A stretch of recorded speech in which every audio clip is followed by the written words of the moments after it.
करता है और फिर कहते हैं संत सेवा करता है। ऐसी काय बात की चोरी भैया, करता तो चोरी है, भले उससे भली संत सेवा करता हो। नाम उसका हरपाल है, हम सब जानते हैं।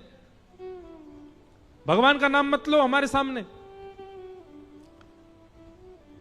हरपाल जी समझ गए, वो तो बिल्कुल भगवत विमुख है, इसकी तो एक अंगूठी भी नहीं छोड़नी मुझको, इसका तो सब लेके जाऊंगा।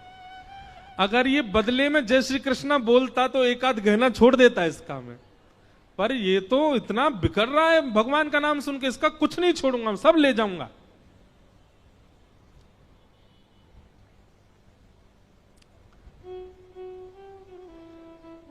हरपाल जी बोले, हाँ भैया एक रहता तो है डकैत इस गांव में, और उसका कोई पता नहीं है, वो कभी भी आ जाता है। लेकिन एक मार्ग जंगल में होकर के है, उसमें गांव में नहीं जाना पड़ता, जंगल से गुप्त चुप निकल करके पूरे गांव पार हो जाएंगे, आप शहर पहुंच जाओगे। उसका रास्ता मुझे ही पता है। सेठ जी बोले, तो तुम हमको पार करवा दो। हरपाल जी बोले, मैं पार तो करवा दूंगा, लेकिन भगवान मेरे घर कुछ मेहमान आए हैं, उनके भोजन आदि की व्यवस्था के लिए मैं तो बाजार आया था, मेरे पे धन नहीं है, आप यदि मुझको कुछ दे देंगे तो मैं घर पर व्यवस्था करके आऊंगा, तुरंत आपको लेकर के गांव पार करवा दूंगा। ठाकुर जी ने उसको कुछ सोने की मोहर दे दी, बोले लो तुम अपने घर की व्यवस्था कर आओ। हरपाल जी ने सामग्री खरीदी, घर पर पहले व्यवस्था करके आए, बोले आज की व्यवस्था हो जाए, क्योंकि आज तो 10 साल का सब चोरी करना, समय लगेगा।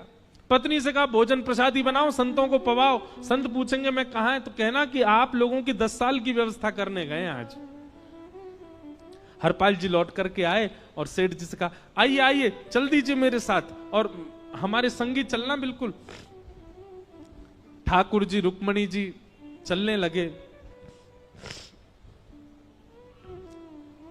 जैसे ही विहंगम जंगल में पहुंचे, भयंकर भयावह जंगल, बीच जंगल में जैसे ही पहुंचे,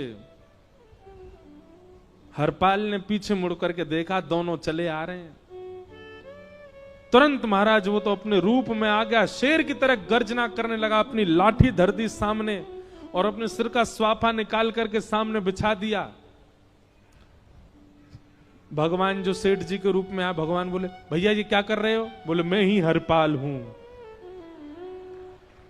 सारे सामग्री निकालो, डाल दो यहां पे, एक चीज भी मत छोड़ना, नहीं तो तुम जानते नहीं हो तुम्हारा क्या करूंगा। ठाकुर जी तो थर थर कांपने लगे।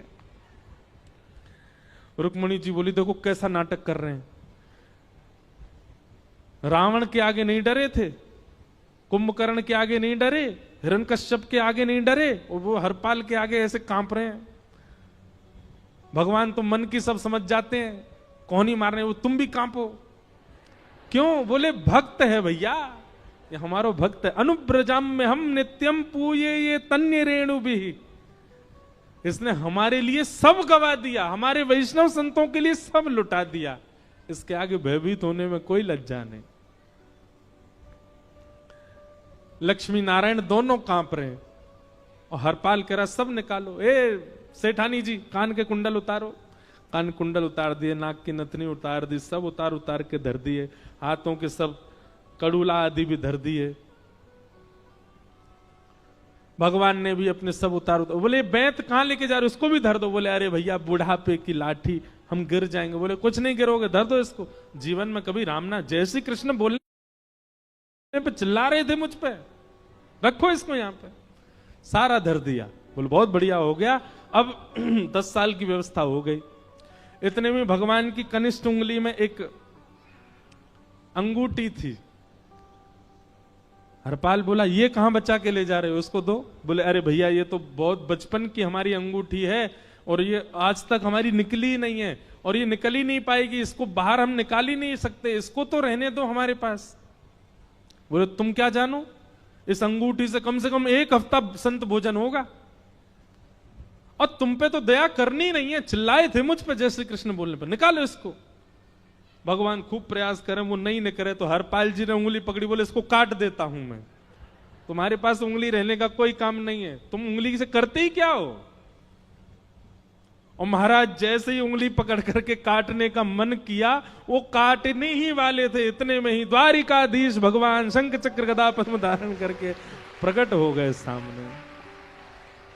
रुक्मणी जी महालक्ष्मी के रूप में प्रकट हो गई और दोनों ने अपने अंक में हरपाल को भर लिया। हरपाल जी समझ नहीं पा रहे ये क्या हुआ, दूर हटे, बोले नाथ, बोले हम साक्षात द्वारिकाधीश, ये साक्षात रुक्मणी तुम्हारी भक्ति से प्रसन्न होकर तुमको दर्शन देने आए हैं।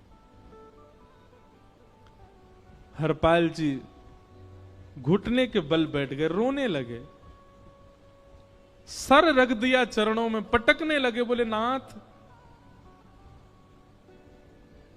मैंने अपने नाथ को लूटा, आज मैंने अपने स्वामी के साथ डकैती कर रहा था, मैं अपने स्वामी की उंगली काटने पर मजबूर हो गया था, इसका मतलब तो मैं पापी हूं, मेरा पाप इतना प्रचंड हो गया कि मैं आपके रूप को नहीं पहचान पाया। भगवान ने हृदय से लगा, नहीं हरपाल, तुमने कभी अपने लिए प्रयोग थोड़ी किया, तुम्हारी पत्नी भूखे सो जाते हो लेकिन संतों को भूखा नहीं जाने देते। ठीक है, उसके लिए भले ही तुमने वह गलत मार्ग अपनाया जो नहीं अपनाना चाहिए था, परंतु उसमें उद्देश्य कोई और तो नहीं था, मेरे जनों की सेवा ही तो थी, मेरे वैष्णवों की सेवा। और देखो हरपाल, एक मेरी बात सुनो, आज तुम्हारे मन में ग्लानि होती है कि तुमने दूसरों का धन हड़प करके और उससे संत भोजन कराया। वास्तव में इसका विधान शास्त्रों में यह बताया गया, जिसके धन से भोजन बना और संतों ने पाया, परोसा भले ही किसी ने भी हो, कार्यक्रम भले ही किसी ने भी कराया हो, पर धन जिसका लगता है पुण्य उसी को मिलता है। तुमने तो अपने गांव के, शहरों के उन लोग जो कभी संत सेवा नहीं करते थे, उनके धन चुरा चुरा करके उनको पुण्य बांटा है, तुमने कुछ गलत नहीं किया है। हां, अपने प्रयोग में यदि लेते तो पाप हो जाता, लेकिन तुमने तो एक रत्ती भी अपने प्रयोग में नहीं ली, सब संतों में लगा दी और जितने लोगों का धन चुराया उन सबको पुण्य प्रदान कर दिया। हम तुमसे बड़े प्रसन्न हैं। हरपाल जी चरणों से लिपट गए, बोले नाथ, आप बड़े कृपालु, बड़े दयालु। भगवान बोले अब हमने दर्शन दे दिया, अब हम जाएं। और सुनो, ये सारा धन हमने दिया है, 10 साल का नहीं होगा इससे, तो बोले जब तक तुम जीवित रहोगे तब तक की सेवा बनेगी, इससे संत सेवा चलती रहेगी। ये सारा धन आभूषण हम लेकर के इसीलिए आए थे ताकि तुमको अब कभी किसी से मांगना ना पड़े, किसी से हड़पना ना पड़े। भगवान जाने लगे तो हरपाल जी चरणों में गिर गए, बोले नाथ, आज मैं आपके दर्शन कर पाया, मैं संत सेवा कर पाया, इसमें सबसे बड़ा योगदान मेरी पत्नी का है। उसने नियम नहीं बनाया होता तो शायद मैं कभी ऐसा नहीं करता। आप उसको दर्शन दिए बिना जाएंगे, मैं उसको क्या बताऊंगा, मैं उससे जाके कह भी नहीं पाऊंगा कि आप मुझे मिले, और उसकी वजह से आप मुझे मिले, वो कृपा कर उसको दर्शन दे दीजिए। ठाकुर जी बोले ठीक है। तुरंत लक्ष्मी नारायण भगवान ने छोटे छोटे बालकों का रूप धारण कर लिया और हरपाल जी की गोद में बैठ गए, और हरपाल जी अपनी गोद में लेकर के ठाकुर जी को घर पर आए और आकर के अपनी अरे सुनो, देखो कौन आए हैं। जैसे बाहर आकर के देखा तो नन्हे से ठाकुर जी, नन्ही से रुक्मणी जी गोद में बालकों की भांति बैठे हैं। बोले अरे इतने सुंदर सुंदर बालक। बोले बालक नहीं है, ये साक्षात जगन्नाथ भगवान, साक्षात रुक्मणी जी, साक्षात द्वारिकाधीश हैं।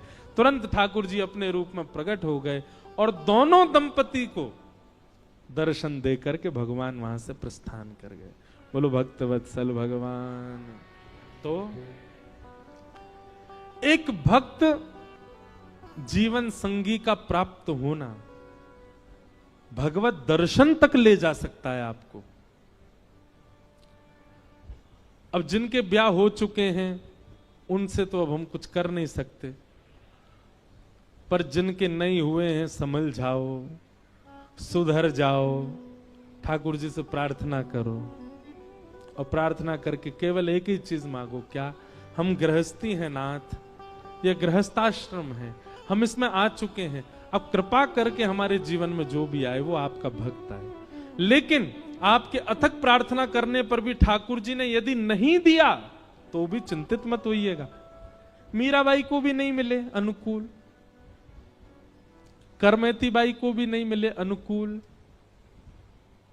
सक्कूबाई को भी नहीं मिले अनुकूल पति,